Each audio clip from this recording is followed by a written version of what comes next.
Hello. Hello and welcome to Whose Line Is It Anyway, which is an improvisation programme. There'll be a number of off-the-cuff games to be played in a moment by a collection of actors, comedians and masochists. And the four volunteers to stand on the quick-firing line tonight are Tony Slattery. He's an actor who's played the title role in Me and My Girl, so that means he's either played me or my girl. Or my girl. And then from the US, we're pleased to welcome Betty Thomas. She's perhaps best known over here for her portrayal of Sergeant Lucy Bates in Hill Street Blues. So I reckon she's a sort of American Dixon of Dock Green. Then next we have Paul Merton. Now, there's been enormous public response since Paul last appeared on the programme. But despite that, we decided we'd have him back anyway. And finally, our resident scallywag, John Sessions, who no doubt will be wagging his scally later on in the evening. Ladies and gentlemen, the contestants.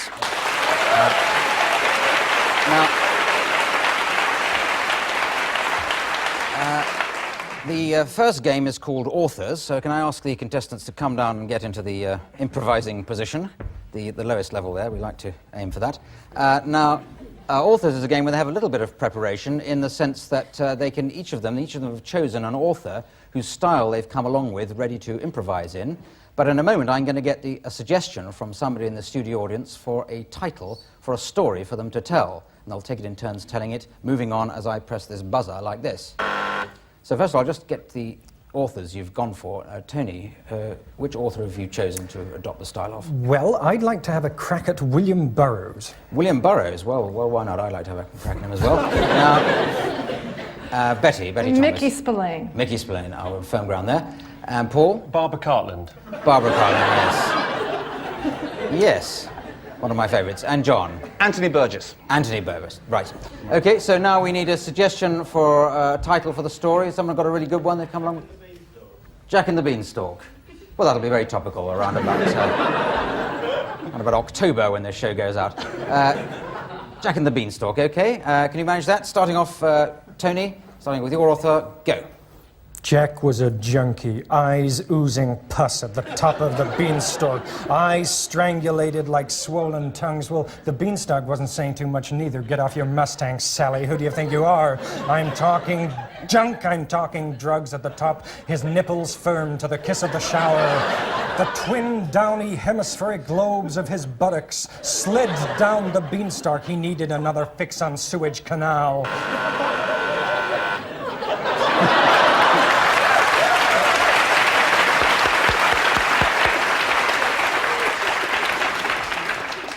I've seen that beanstalk a million times before. Sure, I knew he was tough. I knew he could talk. But who was this Jack fellow? And what was wrong with my head? Why had I That's it, a Mickey. Somebody slipped me a Mickey last night. Must have been that dame. Yeah, that dame. She bills herself as Beanstalk. Why didn't I think of that? As the sun glistened on the beanstalk's green, beautiful skin, Dr. Edward Palmer crossed the floor of the operating theatre. He had in one hand a diseased kidney, and in the other a bouquet of flowers.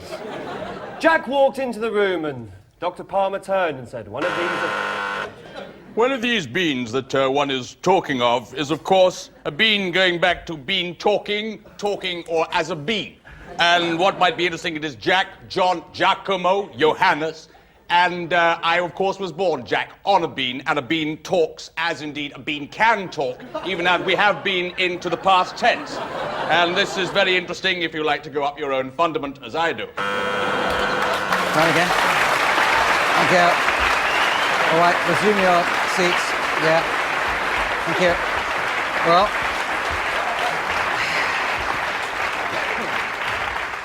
Well, I have to award points for these games, and I'll give 50 points to everywhere there, apart from to John Sessions, and I'll give him 25 for going on such a lot.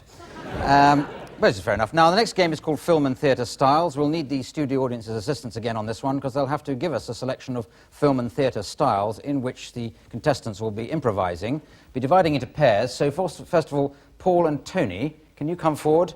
I'm going to give you a situation to improvise in, and then I'll cut in with the variety of different styles that the audience suggests to us. I'll just make a list of them, first of all. So, have you got a favourite theatre or film style that you like? Sorry? Mime. Mime, well, that's... Greek tragedy. Greek tragedy. Hollywood epic. Hollywood epic. Soap operas. Restoration. Yeah, hang on, no, wait. I'll go with musical, I think. We've had restoration before, and... Yeah, sorry. Wait. We've got enough now. Save them up for the next pairing, else we'll never get through this particular round. So, your situation I've got to give you is a homeowner speaking to his builder. So you can divide up who you want to be, homeowner and builder. Either you've got a home, or probably you are a builder. I've got a complaint. What about the plumbing or the brickwork? Which? The plumbing, the brickwork, the floorboards, the lack of them, no roof, no walls. In fact, it's just a building site with a piece of card with your house written on it. Going to Greek tragedy.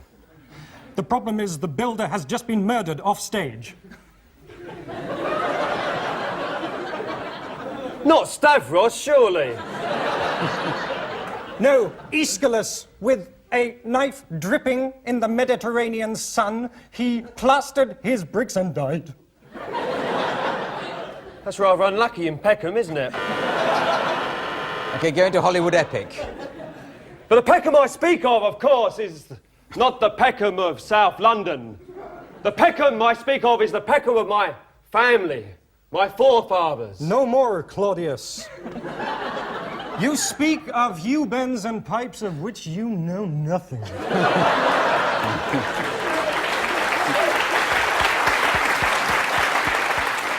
But why upbraid me, sire? Musical. You know? I bet this reminds you of a song, doesn't it? All right, finish on the soap opera. Your plumber's dead. He was murdered by the spirit of your dead father. And I'm expecting his baby. Thank you. Thank you very much. All right.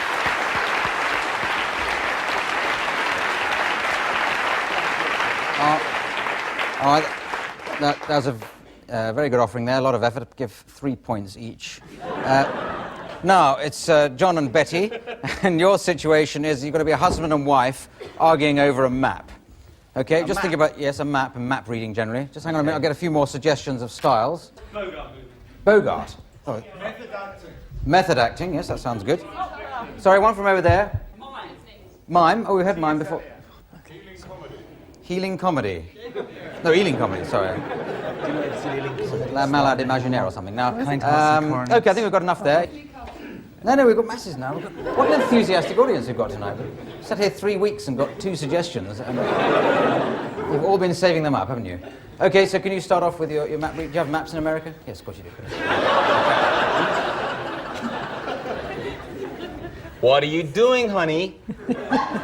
You don't do it that way. I've told you before, right? I told you at breakfast time, I told you when we took the Chevy Nova out of the garage, that you open the map, you fold it that way, and then you say, that is where we're going.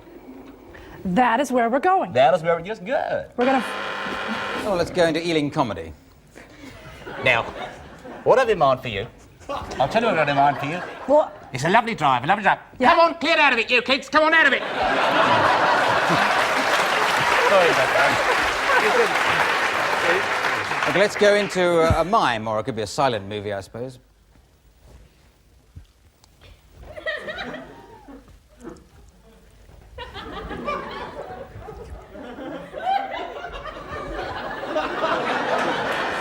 Okay. Yeah, plenty of miming and laughter there as well. Let's Some fighters dancing. let's go into some method acting. Don't tell me I can't! Don't tell you what, huh? You're full of it, huh? I am full of it. You're full of it. Yeah, you give me pain. I want pain here. And you know, 'cause you married my father. I'll die.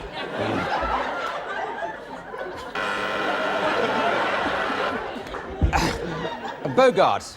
Humphrey Bogart, I suppose. Could be Dirk Bogart, but Yeah. I think Humphrey Bogart. We'll be going up to Whistler's Hollow. You know where Hello, where's that from here? Is it over the hill?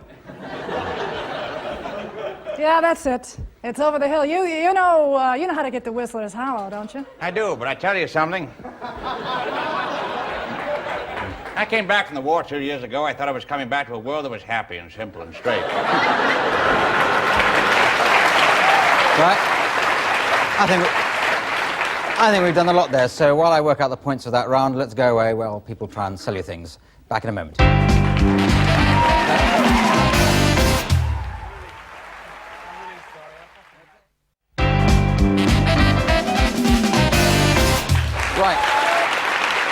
Right, thank you. Thank you very much. Welcome back. I decided to give 10 points to everybody for that last round. Now, the next game is called Props, for the simple reason that we use props in the course of it. And we do it in pairs again. And the first pair are Betty and Paul. And this is your prop.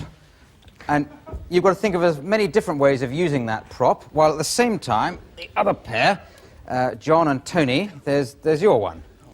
So it's just as you think of an idea, once you've done it, it's a quick fire round, and we'll buzz and come over here, go over to the other prop, and so forth. We'll do as many as we can in the time. The time is 7 hours and 34 seconds. So starting with you, Paul and Betty, go. Let me out, you broads are all the same. Let me out! Hello, welcome to great failed prototypes of our time. Number 14, the first condom.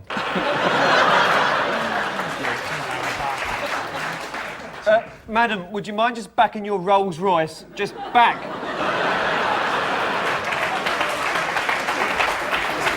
You think I'm a very clever person with cards, don't you?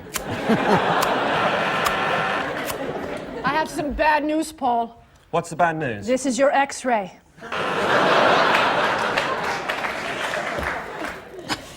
I hear from my Lord of Leicester, sir. Your head will be on the block shortly. I don't know about you, but with my curly hair, this works fabulous. It just gets it all up. You did say you were a qualified cosmetic surgeon. Thank you very much. Thank you.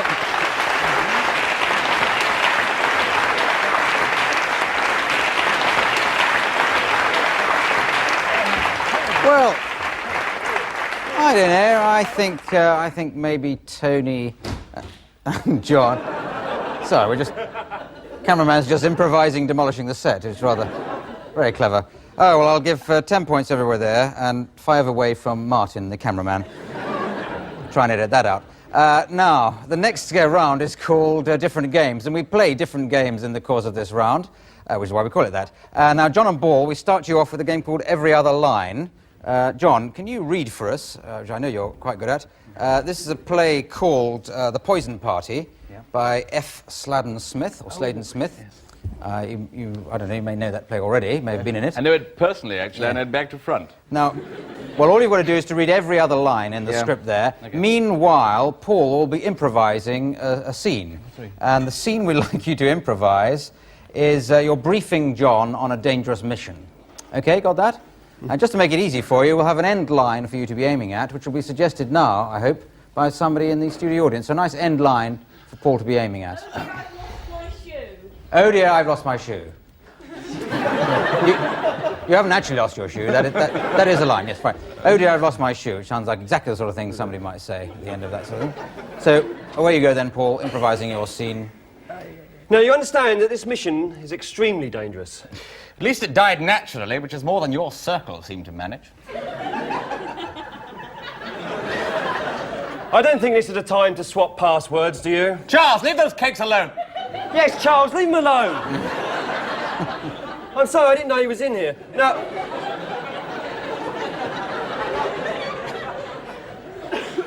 You've got to go to Nepal. All the more reason why I should come and give you a surprise, darling. I am lucky it was going to be Bangkok, but... Look, there's a parcel. This parcel here contains very secret documents. You must read them, digest them, and then swallow them. Why this pathetic touch? I mean, what's in the wind? It's probably Charles again, I've no idea.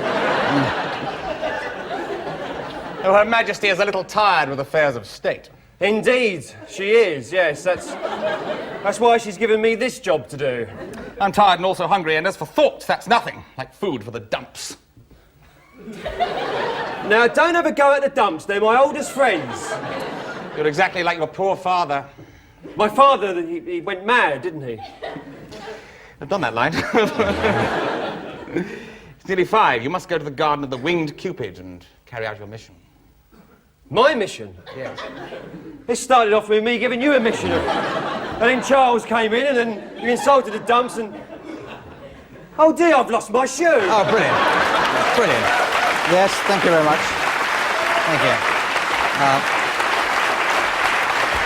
Yeah.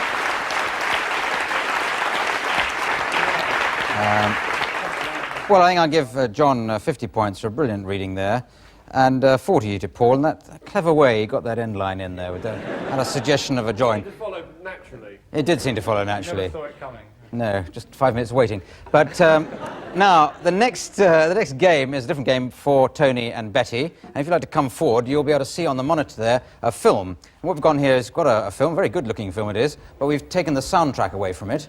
And Tony and Betty, they're going to have to improvise a soundtrack for us and see what they can make of it. Oh, we're going to give a bit of a situation to work on. What we'd like you to sort of kind of pretend to be is like a husband and wife arguing over what to watch on television, or what they are watching on television.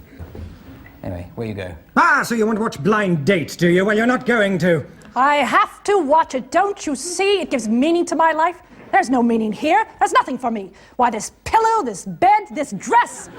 Don't shake your maternity bra at me. Just because I'm dressed as Lionel Blair.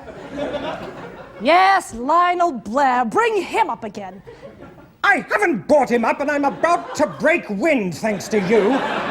Oh, not again. Stop breaking wind. Stop. I can't take it when you do that. Shut up! Don't interrupt me until you... Hey! I'll take this cover off right now. I'll watch anything. I'll throw down the TV if I choose to. Never talk to me again. I can't stand it. My hair's in my eyes. Oh, why? Who took your ankle cuffs off? Oh, don't pull that monocle trick out again. It won't work. I won't stand for it. Boys, where are you going? Yes. Boys. Yeah. Okay, thank you very much. Thank you. Thank you. I think a definite 40 points on that one. I couldn't actually follow that because you were right in front of the monitor as far as I'm concerned, but it sounded like a great game. Now, next game is called Party Quirks, and this matches Paul Merton against the rest. Paul is going to improvise being the host of a party, and the other three are going to arrive as guests at the party, but they're going to be portraying a sort of quirk, a physical or mental characteristic or a social characteristic as allocated to them in their envelopes, which they have in front of them there. These have been based on suggestions given to us by the studio audience just before the filming started. Paul doesn't know what they are, though you should be able to see them yourselves on the screens at home. So, Paul, if you'd like to come forward and start improvising a party, and the others will... Careful. And the others will arrive as guests through the doorway, which will have to pretend to be over there, and I'll do a sort of doorbell noise, using a bell, in fact. Okay, first guest arriving is going to be Tony. Hello, Paul. Hello. Whatever you do, don't be alarmed by the long metal pole attached to my back.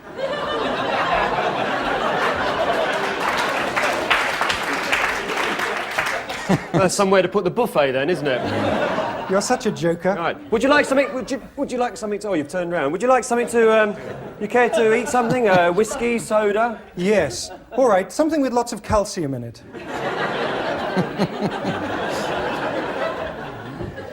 Well, can I interest you in this here? This is a charming, impertinent little wine. Right. Yes, shouted knickers this morning. I'll hold that. You answer the door. All right, I will do. Yes, because I'm expecting a lot of people. Hello, Paul. Hello. How are you, darling? I'm all right. How are you? So nice to be here. Exactly why are you throwing this party? Well, it's just sort of a housewarming party, really, you know. A housewarming party? Really? Was the house cold?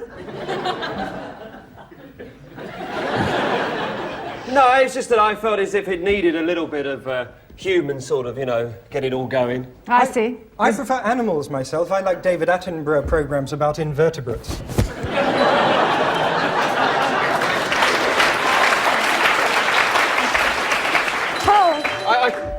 Is he a close friend of yours? I think he is, yes. Hang on. Usually naked, Paul has his sexual organs tied up with pieces of string and small cuts across his chest. Here he is. That's only on a Thursday, though, isn't it? He talks, he speaks, he confronts, but at the same time, he's waiting for the Wakanya man to come. I'm sorry, I've run out of Wakanya. I'm waiting for the man to arrive. Paul, I'm going to interrupt you Yes, here. do. I feel totally at home. I'm going to be totally free and easy. I wonder if you could remove the metal pole from my back. Right, I will, yes. As he did so, the tribe moved round to the other side, and there was the perfect Yanya man, there bent in the shape of the old anthropological. Yeah. All We right. filmed him for hours on end. The poor, benighted brave bent forwards, while the mad Wakaki woman on the other side looked on. I'm here in Paul's house. There's a mad scene going on here. There's toxic waste, there's organic food, and Paul has two of the strangest friends I've ever seen in my life. Well, you met the, David Attenborough here. Yeah, well, that's not bad, not bad. This is a bloke who used to have a pole in his back.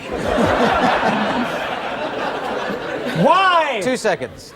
Why? I don't know why. Oh, I know. Oh, come on, Paul. How did you vote? Time up, Paul. I'm sorry. That's. I'm just trying to get it today. It's weak. What was it? I have no spine. It's very difficult. Very difficult. You were so close there, Paul, because John was playing an intrepid explorer, so David Attenborough's not bad on that. Betty was an investigative journalist. She couldn't have made it much clearer. Towards the end. Yes, when she had the notebook out, she was taking it down and saying, "I am a journalist, look at my press card." And Tony was playing somebody who had no spine. Which... Fool I've been. So... That's why he had the pole sticking out of his back. You had the pole round the wrong way, I think, in your imagination, but, well, you got 1.5, so I'll give you 1.5 points, I think, and 20 points to everybody else. And that was, in fact, the last game, and I'll just total up the scores there, and I see that, well, for the first time ever, John Sessions has won this week, so well done, John.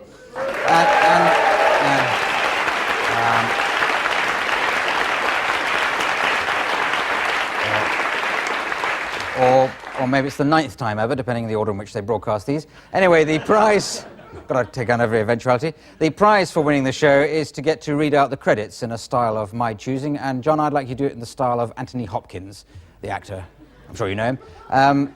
So that's it. So all that remains for me now is to thank our competitors, Tony Slattery, Betty Thomas, Paul Merton, and John Sessions, and you, the audience. So this is me, Clive Anderson, saying good night. Good night. Two Blinders Anyway, devised and compiled by Dan Patterson, Mark Leveson. Starred Clive Anderson, John Sessions with Paul Merton, Tony Slattery, title music by Phil Pope, film clips supported by C. Cameron, Martin Hawkins, sound supporter, vision mixer, Ross Story, floor manager, James, somebody, doesn't matter, really. Makeup, production, something, I don't know. Production, somebody else. Somebody here called Mary, nice girl, Mary Bell, yeah, lovely girl. Michael Lingard, Pip Gardner, Denise O'Donoghue, lovely person. Oh, producer Dan Patterson, he pays the money, he'll do all right.